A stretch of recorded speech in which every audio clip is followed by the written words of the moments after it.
தமிழகத்தில் தொடர்ந்து வெயிலின் தாக்கம் அதிகரித்து வரக்கூடிய நிலையில் தொழிலக பாதுகாப்பு சுகாதார இயக்குநரகம் ஒரு அறிவுறுத்தல் ஒன்றை தொழில் நிறுவனங்களுக்கு வழங்கியிருக்கிறது. தொழிலாளர்களுக்கு தேவையான வசதிகளை செய்து கொடுக்க வேண்டும் என்றும் அதில் தெரிவிக்கப்பட்டிருக்கிறது. இது தொடர்பான முக்கிய செய்தியை நாம் பார்த்து வருகிறோம். தொடர்ந்து கூடுதல் விவரங்களை வழங்குவதற்காக இணைகிறார் எமது செய்தியாளர் பாஸ்கர். பாஸ்கர், வணக்கம். தற்பொழுது இந்த அறிவுறுத்தல்ல என்னென்ன விஷயங்கள் தொழில் நிறுவனங்களுக்கு சொல்லப்பட்டிருக்கிறது, விரிவாக பதிவு பண்ணுங்க. தொழிற்சாலைகள், கட்டடப் பணிகள், கல்குவாரி மற்றும் சாலை அமைக்கக்கூடிய பணிகளை மேற்கொண்டு வருவதற்கு தொழிலக பாதுகாப்பு மற்றும் சுகாதார இயக்கம் அறிவுறுத்தல் வழங்கியிருக்கிறது.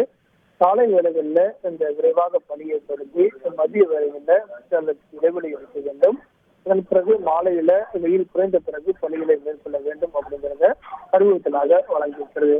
பணியிடத்துல போதுமான குடிநீர், நிலக்கூடங்கள், முதலுதவி வசதி ஏற்பாடு செய்யப்பட்டிருக்க வேண்டும்.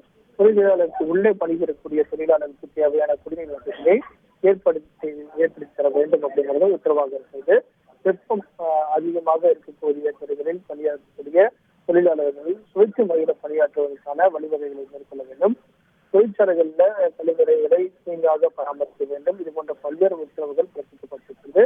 வெயிலினுடைய தாக்கம் நாளுக்கு நாள் அதிகரித்த வண்ணம் இருப்பதன் காரணமாக தொழிற்சாலைகள் மற்றும் தொழிற்சாலைக்கு வெளியே மற்றும் தொழிற்சாலைக்குள் பணிபுரியக்கூடிய தொழிலாளர்களுக்கான பாதுகாப்பை உறுதி செய்யும் நடவடிக்கையாக இந்த அறிவித்தல்கள் வழங்கப்பட்டுள்ளது. நன்றி பாஸ்கர், உங்கள் விரிவான தகவல்களுக்கு.